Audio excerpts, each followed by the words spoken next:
Táchira News. Hoy vamos a conversar con Karin Vera, diputada del estado Táchira y por supuesto es tachirense, mujer. Vamos a conocer un poco de ella y sobre todo de sus aspiraciones, de su vida personal y todo lo que tiene que ver con el mundo electoral más adelante. Karin, bienvenida. Sobre todo conocerte como mujer, madre tachirense de 2 damas del municipio de Ayacucho, en este mundo actual donde las mujeres son vulneradas de muchas maneras y sobre todo donde es evidente la violación de derechos humanos. Bueno, muchas gracias por la invitación. Hacer política en un país como Venezuela, bajo el régimen que nos gobierna, es complicado para ambos sexos, ¿no? En el caso de la mujer venezolana, históricamente se ha caracterizado por ser padre y madre, y más en estos tiempos donde la migración ha causado un quiebre invaluable en la familia venezolana, donde la mujer no solamente tiene que ser mamá, tiene que ser papá, tiene que trabajar, fungir una especie de administradora de aquellos recursos que envían los padres que están afuera, o incluso tener el dolor y ese desgarre de corazón cuando muchas mujeres venezolanas han tenido que salir del país en busca de un mejor futuro para sus hijos, para su familia, y dejar a sus hijos aquí en el país con la abuela, con la tía, con la vecina. Es bastante fuerte, pero no es imposible. La mujer venezolana es resiliente, valiente, fuerte, se reinventa, sale adelante y a pesar de la calamidad siempre tiene su mejor cara, siempre muestra su mejor versión para poder sobrepasar y surfear esta ola que a veces sube y baja, pero que no deja de ser dura y fuerte, y más cuando uno tiene hijos, que hace el ejercicio de la política cuando uno tiene hijos es doble preocupación. Te preocupas por ti y te preocupas por las repercusiones que se puedan traer con tus hijos. Karin, la muchacha del pueblo del municipio de Ayacucho, se vino a estudiar a San Cristóbal Derecho. ¿Dónde estudiaste? Cuéntanos un poco sobre eso. Yo soy de Colón, soy del municipio de Ayacucho. Yo, al graduarme de bachiller, yo no ejercí estudios acá en el Táchira, yo estudié en la Universidad del Zulia. Gran parte de mi familia paterna vive allá. Ya hoy vive por el mundo, pero en aquel momento vivían en Maracaibo. Y allí ejercí mis estudios de Derecho. Yo egresé un 18 de abril del 2002 y de manera inmediata me vine otra vez acá a Colón, donde empecé a ejercer el derecho, y poco a poco, a partir de mi graduación, fue que empecé a incursionar poco a poco en la política. Nunca hice política universitaria.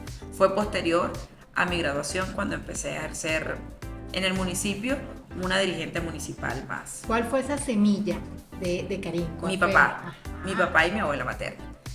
Mi papá y mi abuela materna fueron concejales en el municipio García de Hevia durante varios años. Ambos ejercían la política. Ya mi abuela, en los últimos años de su vida pues la dejó un poco a un lado, pero siempre era colaboradora. Y mi papá hasta el sol de hoy practica la política. Y él siempre decía que me inmiscuyera, que participara, que el cambio de Venezuela, te estoy hablando de hace casi 22 años, que el cambio de Venezuela, que ya se avisoraba lo que venía, dependía mucho de la organización nuestra. No solo de la organización política como tal, pero sobre todo de la organización ciudadana. Y sí, así empecé a dar mis primeros pasos en el municipio de Ayacucho, en el partido en el cual milito hoy toda Primera Justicia. ¿Cuál cree que, Karin, ha sido el aporte del partido hacia el partido y hacia la comunidad de Ayacucho? Fíjate que cuando yo empecé el ejercicio de la política, en el municipio de Ayacucho había en casi todo el país, lo que era el ejercicio del bipartidismo. Era solo 2 partidos quienes se manejaban abiertamente, no solo en el municipio de Ayacucho, en el estado Táchira y en todo el país. Pero ahí venía una efervescencia de nuevos partidos políticos, en este caso Primera Justicia, y creo que no solo yo, sino muchos quienes militaron y formaron parte de ese semillero de partidos políticos de ese entonces, le dieron como una apertura a los ciudadanos para que pudieran militar, no solo en los partidos políticos tradicionales, a quienes les hacemos un gran reconocimiento por su constancia, por su lucha, sino que tenían otras opciones, un abanico de opciones que les permitía participar de otras organizaciones, y creo que ese es el aporte no de Karim Vera, sino de mucha gente y de quienes empezaron con la construcción de estas organizaciones políticas. Yo tuve una primera incursión en el año 2002, que sufrió una pausa cuando decidí ser mamá, y bueno, por ahí fueron como 3 años en los cuales me retiré un poco de la política. Tus niñas, ¿qué dicen? ¿Qué dicen de que mi mamá es una política, una diputada? Yo tengo 2 hijas, tengo una de 19 años y tengo una de 14. Bueno, ellas no me apoyan mucho, pero quisieran que yo hiciera otras cosas distintas a la política, por todo lo que eso implica. El temor de que me pueda ocurrir algo, a veces el poco tiempo que se puede dedicar para estar con ella. Fíjate, por ejemplo, el jueves salimos de mi casa a las 8 de la mañana y regresamos el sábado a mediodía de una gira que tuvimos por parte de la montaña. Y bueno, y así siempre ellas me apoyan mucho, pero sí, ellas, siento que ellas quisieran que yo hiciera una cosa distinta, ¿no? Donde pudiera estar más tiempo con ellas, dedicarle tiempo. Sin embargo, el tiempo que pasamos juntas procuramos que sea lo mejor posible, porque al final este trabajo es para ellas, para mis hijas, para los hijos de Venezuela, y bueno, siento que al final esto nos engrandece como familia, porque todos hemos crecido y todos hemos aprendido de todo este proceso y por lo que ha venido atravesando Venezuela. Mi hija mayor estudia en la Universidad de los Andes, aquí en San Cristóbal, y mi hija pues todavía está en el colegio. O sea, siempre tengo que estar balanceándose entre estar pendiente de la que está aquí, la que está en Colón. Yo vivo todavía en Colón, y bueno, ahí procuramos hacer un equilibrio entre el ejercicio de la política y lo que es mamá. Tratar de que una cosa no se escape de la otra, aunque a veces resulta complejo. Como ciudadana, como tachirense, no estás en una burbuja porque lo vives a diario. El tema de los servicios es un evidente caos, el tema de la luz, el tema del agua.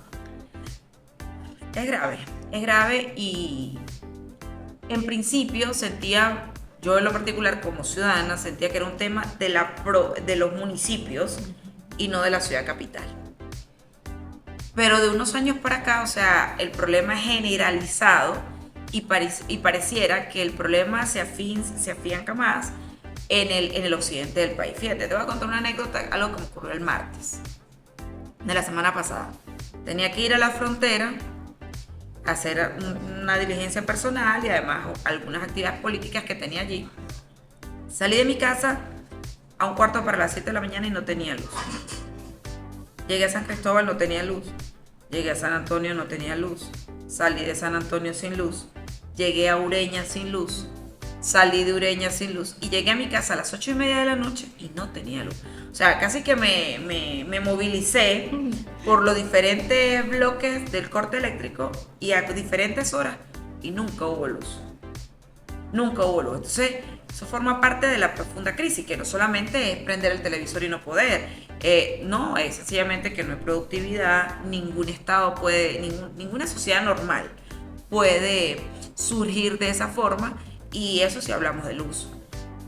Hablemos del agua, que el problema de luz agrava el problema del agua. Primero, porque ahorita estamos en una época de sequía, y segundo, que existen múltiples sectores, urbanismo, que dependen de un hidroneumático, que si tú no tienes electricidad no lo puedes prender, entonces tampoco tienes agua.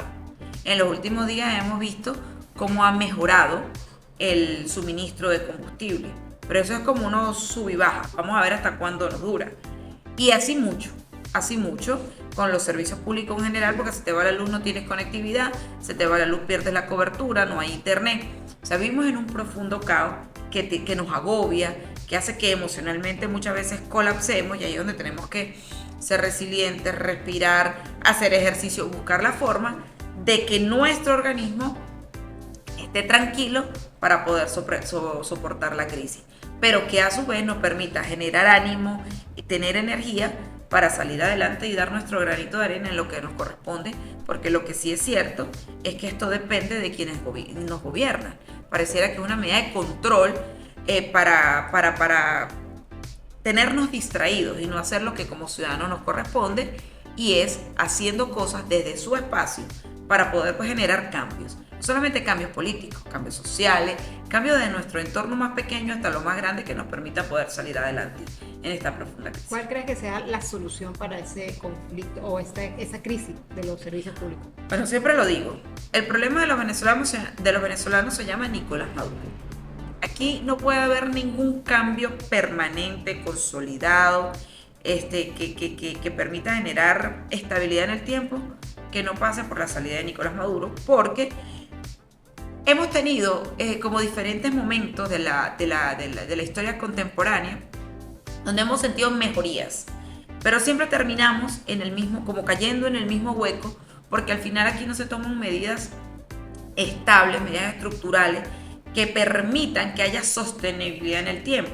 Muy por el contrario, muchos vivimos en una burbuja o viven en una burbuja económica que te permite generar calidad de vida. ¿Pero de qué depende? De que tengas un inversor, de que tengas una planta eléctrica, de que tengas un contacto para echar gasolina, de que tengas la capacidad económica para construir un tanque de 20.000, de 30.000 litros. Pero esa posibilidad no la tienen todos los venezolanos. Eso solamente es un 5% de los venezolanos a quienes les está yendo muy bien, cosa que nos alegramos bastante, que a la gente le vaya bien. Pero ¿dónde queda el 95% de los venezolanos que no tiene ni siquiera un salario digno que le permita comer? No, un salario promedio de 4.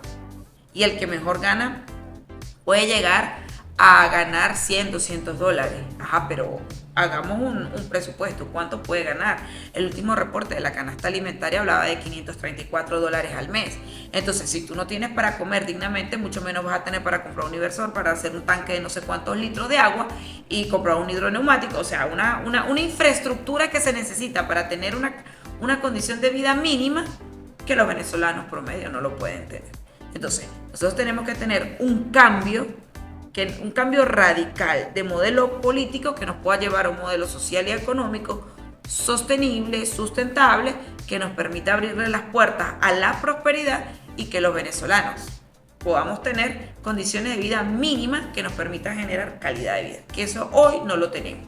Y lo primero que hay que hacer es eso, salir de este régimen nefasto que hoy nos gobierna, que nos oprime, que nos humilla, que nos quiere controlar y que no genera ningún tipo de estabilidad en las condiciones de vida de los ciudadanos. Hablas de salir de Nicolás Maduro. ¿Las condiciones están dadas? ¿Tenemos el CNE idóneo? ¿Los venezolanos están dispuestos a ir a votar? Las condiciones tenemos que construirlas y todos los días construimos más y mejores condiciones en la medida de nuestras posibilidades que nos permitan salir de esto. Tener un CNE idóneo, bueno, es el CNE que tenemos. Puede ser mejor, podemos tener mejores condiciones, porque al final no se trata de que tengan concesiones conmigo, con la oposición, sino sencillamente que se cumpla a cabalidad lo que establece la ley, que es lo que hoy no ocurre.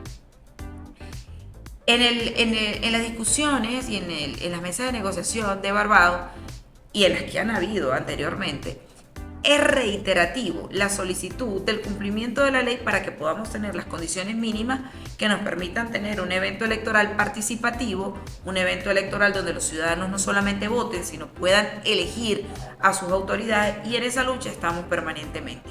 Yo sí creo, estoy completamente convencida que los venezolanos hoy están dispuestos a acompañar a la alternativa democrática venezolana con el voto, a participar de manera masiva con el voto en el momento que se establezca el cronograma electoral y se diga cuál es la fecha de las elecciones.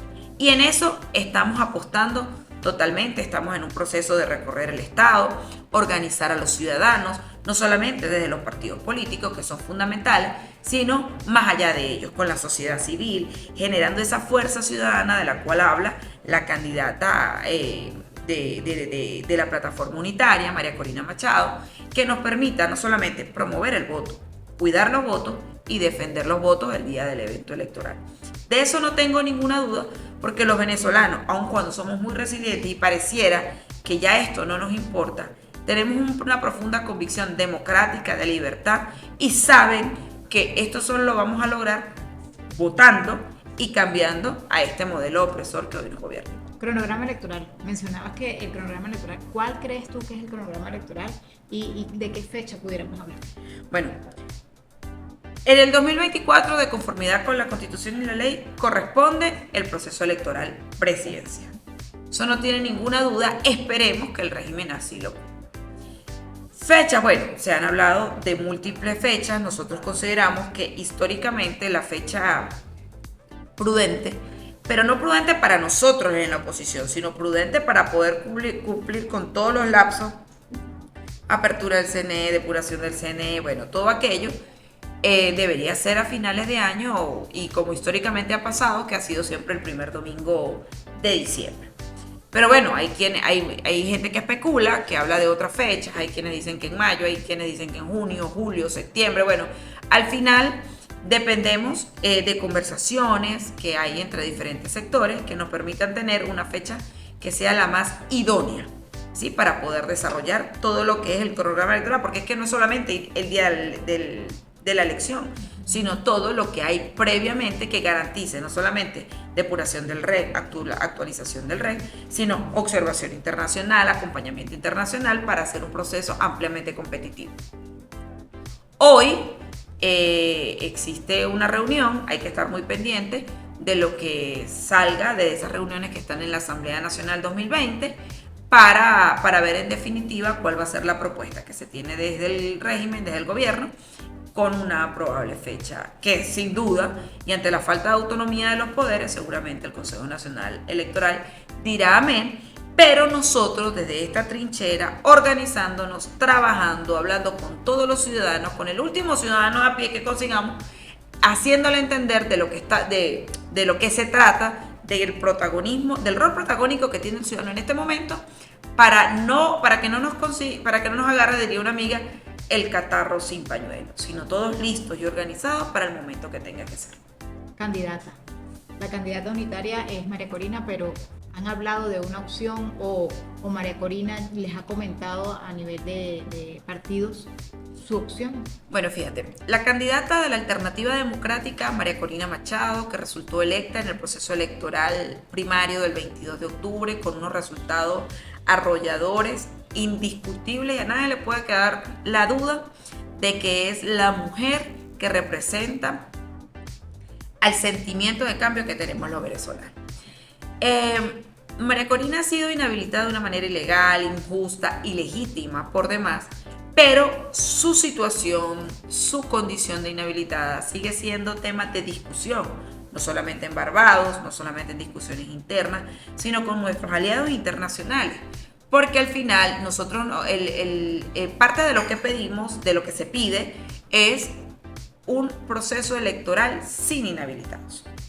Y más cuando esa inhabilitación, la que tuvo en algún momento en el 2010, se cumplió hace muchísimos años y de manera muy oportuna y conveniente para el régimen de Maduro, resultó inhabilitada y nadie sabe cómo ni por qué. Además que se le terminan imputando como faltas e irregularidades que no dependían de ella. Eso es un tema que está en la mesa de Barbados, eso es un tema que está allí en plena discusión y nosotros seguimos apostando en que sea María Corina la representante del sentimiento venezolano de cambio en ese proceso electoral. Nuestro plan B hasta la Z hoy se llama María Corina Machado. Y si por alguna mala jugada del destino tuviéramos que tener un plan distinto, va a depender de lo que nuestra candidata diga y de las directrices que ahí se dispongan, porque además goza de la legitimidad que le dio el pueblo venezolano, quien votó masivamente por ella ese 22 de octubre. Pero hoy es María Corina Machado y nosotros seguiremos haciendo lo que corresponde, lo necesario en el marco de la Constitución y la ley para lograr que sea ella quien se inscriba ante el Consejo Nacional Electoral y represente los intereses de los venezolanos. María Corina unitaria, Nicolás Maduro por el oficialismo y la cantidad de candidatos que han surgido. ¿Cómo hacerle el llamado a los ciudadanos, a los venezolanos que tomen la unidad? El venezolano en los últimos años ha sido muy exigente, ¿no? En cuanto a cómo elegimos a los candidatos que nos van a representar en los diferentes eventos electorales a todos los niveles. Y en los últimos años se ha visto muy marcada la exigencia de primarias para elegir esos candidatos. Una vez culminado el proceso electoral del año 2021, que todos sabemos los resultados, y en el caso del Táchira fueron resultados profundamente nefastos que nos dio como consecuencia que hoy estuviéramos gobernados por un hombre al cual no le importan los intereses de los tachirenses, sino más dedicarse al faranduleo que atender nuestras necesidades. En la plataforma unitaria nacional se tomó la decisión firme de elegir el mecanismo más adecuado para elegir la candidatura que nos representara a la elección presidencial. Y es allí cuando se toma la decisión firme de que tiene que ser un proceso de elección primario, amplio, participativo, donde todo aquel venezolano o venezolana que tenga su legítimo interés y además derecho de poner su servicio, de su nombre al servicio de los venezolanos para contarse, podía hacerlo. Y así se hizo un reglamento de primaria. Yo no sé si tú tuviste la oportunidad de leerlo, pero era muy amplio, donde la única condición era de que tú realmente ibas a ser la candidata o el candidato, si ganabas, de enfrentar a Nicolás Maduro para propiciar todo este cambio del que venimos hablando. Y allí se inscribieron 13 candidaturas que luego fueron disminuyendo. Se le abrió la puerta a todos los sectores, a todos los factores, inclusive a los partidos políticos que hoy están judicializados. Ellos alegan de no contarse porque le dijeron que no. Pero óyeme, o sea, si te dicen que no, yo llego con toda mi estructura política, hago un evento público, llego a inscribirme y que públicamente me digan que no. Nadie tiene la prueba de que supuestamente les dijeron que no. Sencillamente fueron excusas para no contarse y hoy salen a la palestra pública con unas candidaturas paralelas a la candidatura que resultó de ese proceso primario, solamente con la única intención de hacerle juego al régimen de Nicolás Maduro. Porque yo no puedo entender cómo tú te puedes negar a un proceso primario amplio con garantías de participación para luego salir con una candidatura paralela que solamente le hace juego al gobierno. Porque cuando tú divides, el único que sale ganando es el gobierno, y de esos ejemplos tenemos muchísimos, entre ellos el Táchira. ¿Qué le decimos a la ciudadanía tachirense fundamentalmente? Que nos está viendo. La candidata de la unidad resultó de un proceso primario aclamado por ustedes y se llama María Corina Machado. Cualquier otra candidatura por fuera que resultara por fuera del proceso primario es distractoria, es divisionista, que solamente atiende a los juegos de Nicolás Maduro, que hoy tiene las elecciones perdidas. Estamos en una proporción de 8-2 y Nicolás Maduro y su combo no hallan cómo buscar la forma de hacer de que ese 2 sea más que 8, cuando matemáticamente es imposible que eso sea así. Con la organización ciudadana y entendiendo que la candidata resultó de ese proceso primario, todos masivamente votaremos por María Corina Machado y entenderemos que todo aquel que no se contó en ese proceso primario sencillamente jugó a la división y jugó a sus intereses particulares sin atender al clamor del pueblo que pedía y exigía unidad y que fue garantizada a través de la elección primaria. Hablas desde el tema regional Táchira y ahora que le nombraron un padrino, ¿crees que eso es una estrategia electoral? Bueno, o sea, en el Táchira nosotros primero, y lo digo en nombre de Primero Justicia, organización a la cual pertenezco, y estoy completamente convencida y me atrevo a hablar en nombre de todos mis compañeros de la plataforma unitaria y los partidos políticos que ellos representan, tomamos la decisión de que la división no va a volver a marcar el destino político del Estado Táchira. No va a volver a ser la división quien determine si el régimen de Nicolás Maduro, a través de sus voceros en el Estado, va a gobernar o no el Estado Táchira. Y en ese sentido, nosotros también asumimos el compromiso de que organizaríamos un proceso electoral primario, que de allí salga el candidato de los demócratas tachirenses para medirse con el representante del gobierno de Nicolás Maduro, sea el actual gobernador o sea el padrino mágico que llegó desde Caracas, que bueno, ojalá y traiga soluciones al Estado. Ojalá y traiga las soluciones que desde el gobierno regional no se han podido garantizar. Pero los demócratas tachirenses vamos a elegir al candidato o a la candidata a la gobernación del Estado por un proceso de elección primario que le garantice a todos nosotros los tachirenses una candidatura unitaria que nos permita recuperar la gobernación del Estado para ponerla al servicio de todos los ciudadanos tachirenses. ¿Algún mensaje para cerrar? ¿Alguna digamos, es un cierre en este momento, pero por supuesto la apertura para atrás? Bueno, el tachirense ha demostrado históricamente de lo que es capaz. Ha demostrado históricamente su convicción democrática, luchadora, libertaria.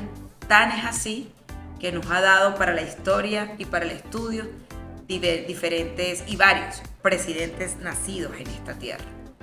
Tenemos a uno de los precursores, padre de la democracia, como fue Isaías Medina Angarita, amigos y precursores de la democracia, como fue Carlos Andrés Pérez, que fue un gran visionario y que en un momento de su vida le dijo a los venezolanos lo que estaba por venir.